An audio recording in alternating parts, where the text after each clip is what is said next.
ഇന്ന് നമുക്ക് പച്ച അയിലേനെ പച്ച കുരുമുളക് ഇട്ടൊന്ന് വറുത്തെടുത്താലോ. ഇപ്പം എല്ലാവരുടെ തൊടികളിലും പച്ച കുരുമുളക് നിറയെ ഉണ്ടായിട്ടുണ്ടാവില്ലേ. അപ്പോൾ അതിന്ന് ഒരു 3-4 തോക്കെ അങ്ങോട്ട് പറിച്ചോളൂ.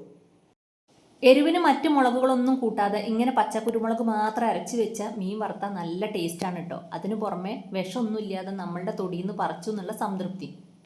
അപ്പം അരപ്പിൻ്റെ പണികൾ തുടങ്ങാമല്ലേ. അതിന് വേണ്ടിയിട്ട് ഒരു കഷ്ണം ഇഞ്ചി, കുറച്ച് ചെറിയ ഉള്ളി, കുറച്ച് വെളുത്തുള്ളി, പിന്നെ നമ്മൾ പറിച്ച കുരുമുളക് ഉണ്ടല്ലോ അത് നാരൊന്നും കളയാതെ അങ്ങനെ തന്നെ മുറിച്ചിടാട്ടോ. പിന്നെ കുറച്ച് കറിവേപ്പില. ഇതെല്ലാം കൂടി മിക്സിയിൽ നന്നായിട്ട് മിനുക്കൻ അരയ്ക്കുക. അരച്ചതിലേക്ക് ഒരു മുറി ചെറുനാരങ്ങ പിഴിഞ്ഞിട്ട് ആവശ്യത്തിന് ഉപ്പും മഞ്ഞൾപ്പൊടിയും കൂടി ഇട്ടിട്ട് നന്നായി മിക്സ് ചെയ്യുക.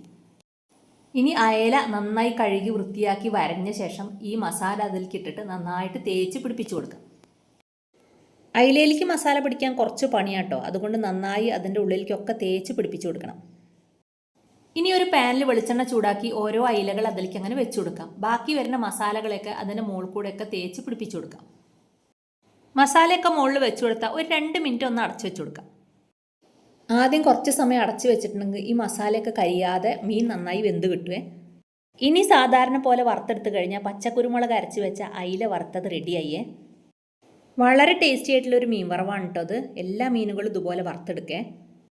എന്നാൽ പിന്നെ ഇനിയും ഇതുപോലുള്ള വിഭവങ്ങൾ കാണാൻ ചില്ലി ഫ്ലേക്സിനെ സബ്സ്ക്രൈബ്, ലൈക്കും ഷെയറും കമൻറ്റും ചെയ്യാൻ കൂടി മറക്കരുതേ. അപ്പോൾ അടുത്തൊരു വീഡിയോയിൽ കാണുന്നത് വരെ എല്ലാവർക്കും ഗുഡ് ബൈ.